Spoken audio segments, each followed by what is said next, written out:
Other car launches that I've been involved in have been quite interesting, particularly the Triumph Herald.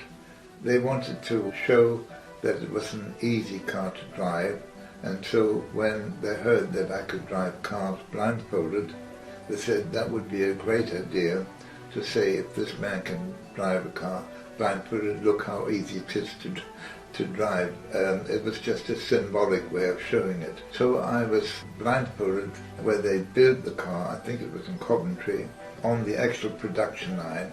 I drove the car off the production line, down a ramp, along a couple of miles, apparently onto the motorway, a newly built motorway, all the way to London, onto the stand at Earl's Court for the motor show. Well, actually what happened was that once the press and the photographers were out of the way, they put the car onto a trailer so it wouldn't be damaged, and I was put in a passenger car and driven to London, and then just near Earl's Court in Kensington I was blindfolded again and just drove a half a mile into Earl's Court onto the stand.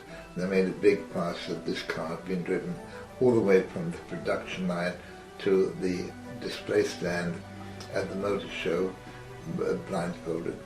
But when they launched the Triumph Herald, they did it in a very spectacular way.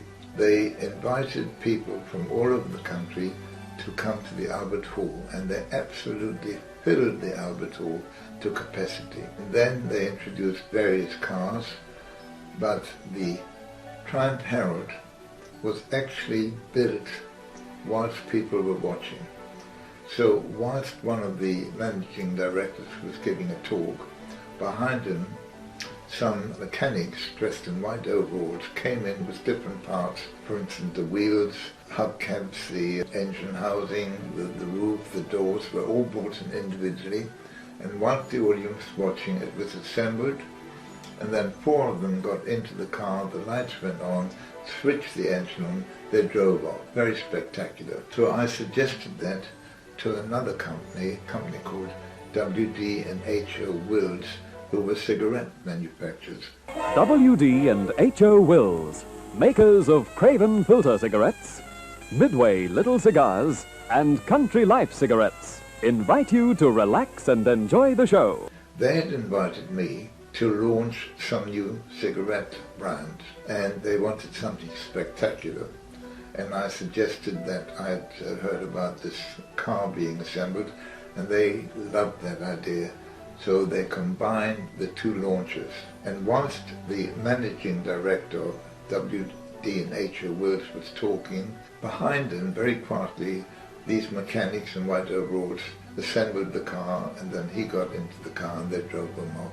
Of course, there was no connection with the assembly of the car and the new cigarette brand, but I just thought it would be a novel way of keeping the attention of the audience whilst listening to a rather technical sales pitch.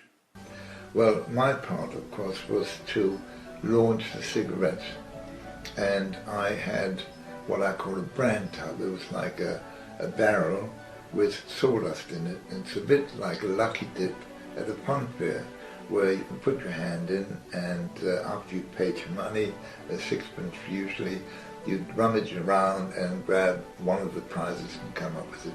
Well, in this case, they put the hand into my brand job, went like that and brought out a gift-wrapped cigarette packet. So they couldn't see the name on it, but it was a little ribbon around it, beautifully wrapped, and they put it on a table. That happened 6 or 7 times.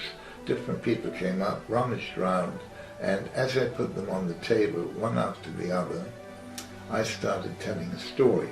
Whilst I told the story, the volunteers were asked to unwrap each packet as I spoke. And the story was something like somebody wanted to go abroad and went to the embassy to get a visa, and they had to go to Kingsway at the corner of Strand to get that signed, and then they went on board a ship and so on. The story was quite a natural sounding story, but as I mentioned it and nodded to each volunteer and they unwrapped the cigarettes, my story made sense, because the cigarettes they were unwrapping, the first one was called Embassy, the second one was called Kingsway, The other one was called Strand.